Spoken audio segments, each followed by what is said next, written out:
beautiful souls. Good morning, good afternoon, and good evening.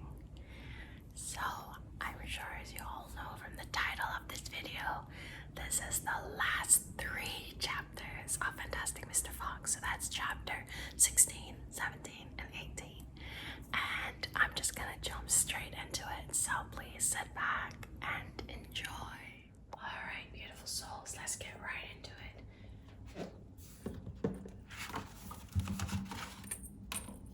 Chapter 16, The Woman.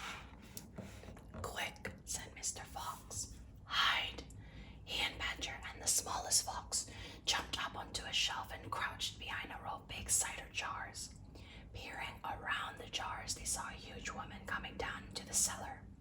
At the foot of the steps, the woman paused, looking to the right and left. Then she turned and headed straight for the place where Mr. Fox and Badger and the smallest fox were hiding. She stopped right in front of them. The only thing between her and them was a row of cider jars. She was so close, Mr. Fox could hear the sound of her breathing. Peeping through the crack between 2 bottles, he noticed that she carried a big rolling pin in one hand. How many will he want this time, Mrs. Bean? The woman shouted, and from the top of the steps the other voice called back, Bring up 2 or 3 jars. He drank 4 yesterday, Mrs. Bean. Yes, but he won't want that many today, because he's not going to be up there more than a few hours longer. He says the fox is bound to make a run for it this morning. It can't possibly stay down that hole another day without food. The woman in the cellar reached out and lifted a jar of cider from the shelf. The jar she took was next, but one to the jar behind which Mr. Fox was crouching. I'll be glad when the rotten brute is killed and strung up on the front porch, she called out. And by the way, Mrs. Bean, your husband promised I could have the tail as a souvenir. The tail's been all shot to pieces, said the voice from upstairs. Didn't you know that? You mean it's ruined? Of course it's ruined. They shot the tail but missed the fox. Oh, heck, said the big woman. I did so want that tail. You can have the head instead, Mabel. You can get it stuffed and hang it on your bedroom wall. Hurry up and give me that cider.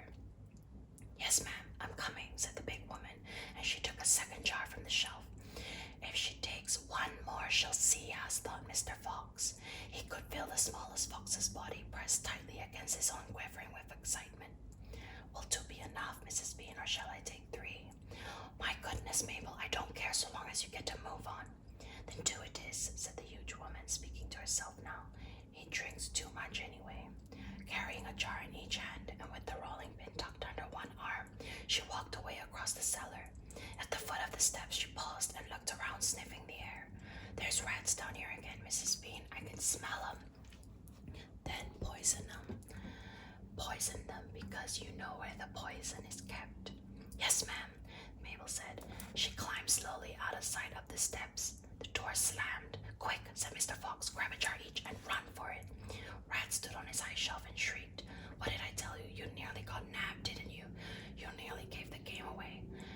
You keep out of here from now on. I don't want you around. This is my place. You, said Mr. Fox, are going to be poisoned. Poppycock, said Rat. I sit up here and watch her putting the stuff down. She'll never get me. Mr. Fox and Badger and the smallest fox ran across the cellar, clutching a gallon jar each. Goodbye, Rat, they called out as they disappeared through the hole in the wall. Thanks for the lovely cider. Thieves, shrieked Rat. Robbers, bandits, burglars. Chapter 17, The Great Feast. Back in the tunnel, they paused so that Mr. Fox could bring up the hole in the wall. He was humming to himself as he put the bricks back in place. I can still taste that glorious cider, he said. What an impudent fellow Rat is. He has bad manners, Badger said. All rats have bad manners. I've never met a polite rat.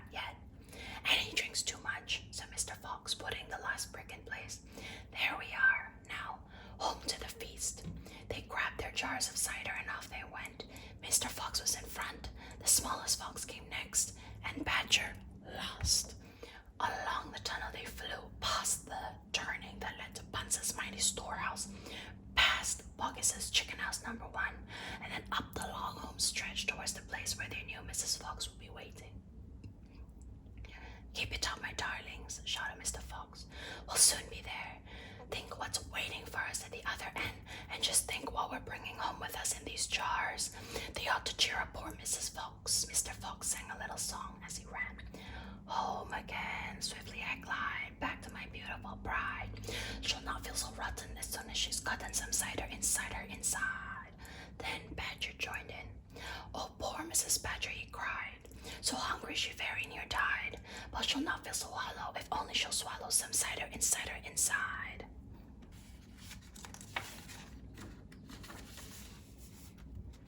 They were still singing as they rounded the final corner and burst in upon the most wonderful and amazing sight any of them had ever seen. The feast was just beginning. A large dining room had been hollowed out of the earth, and in the middle of it, seated around a huge table, were no less than 29 animals. They were Mrs. Fox and 3 small foxes, Mrs. Badger and 3 small badgers, Mole and Mrs. Mole and 4 small moles, Rabbit and Mrs. Rabbit and 5 small rabbits, Weasel and Mrs. Weasel and 6 small weasels. The table was covered with chickens and ducks and geese and hams and bacon, and everyone was tucking into the lovely food. "My darling," cried Mrs. Fox, jumping up and hugging Mr. Fox. "We couldn't wait, please forgive us." Then she hugged the smallest fox of all, and Mrs. Badger hugged Badger, and everyone hugged everyone else. Amid shouts of joy, the great jars of cider were placed upon the table, and Mr. Fox and Badger and the smallest fox sat down with the others. You must remember that no one had eaten a thing for several days. They were ravenous, so for a while there was no conversation at all. There was only the sound of crunching and chewing as the animals attacked the succulent food. At last, Badger stood up. He raised his glass of cider and called out, "A toast! I want all of you to stand and drink a toast to our dear friend who has saved our lives to this day, Mr. Fox."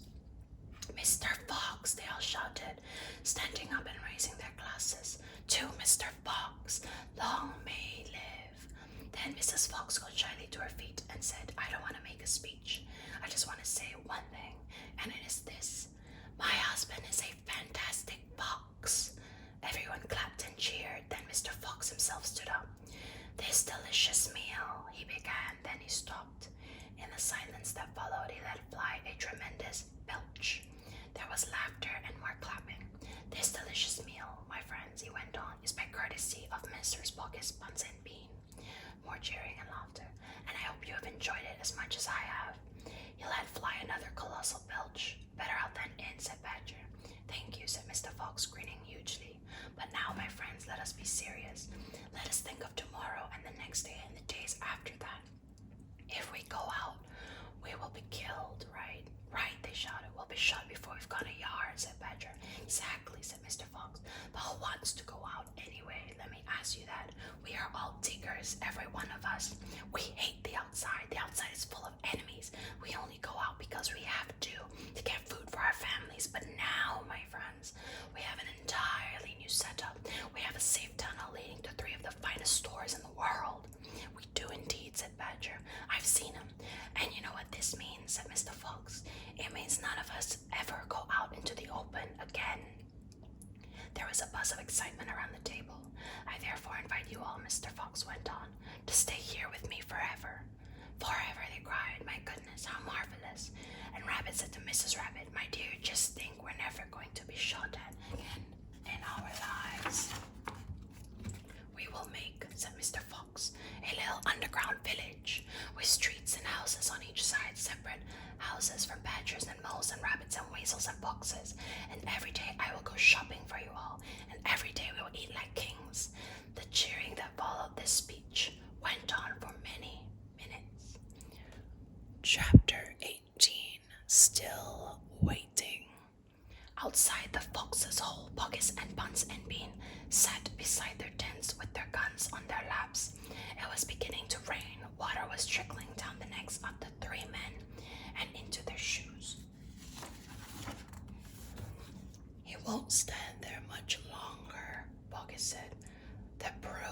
must be famished. That's right, Bean said. He'll be making a dash for it any moment. Keep your guns handy. They sat there by the hole, waiting for the fox to come out. And so far as I know, they are still waiting. Hello, hello, hello, beautiful souls. Thank you so much for watching my video. That was the last 3 chapters of Fantastic Mr. Fox. Chapter 16, 17, and 18. I really hope that you enjoyed this series. I really enjoyed making it just because I have always loved reading books and I decided to try doing ASMR reading. So if you guys could let me know in the comment section below what you think. And also please don't forget to click that subscribe button. I am a very new ASMR YouTuber, so I'm really open to tons of recommendations that you guys might have. I hope that you enjoy a wonderful sleep tonight, or that this video helped you relax in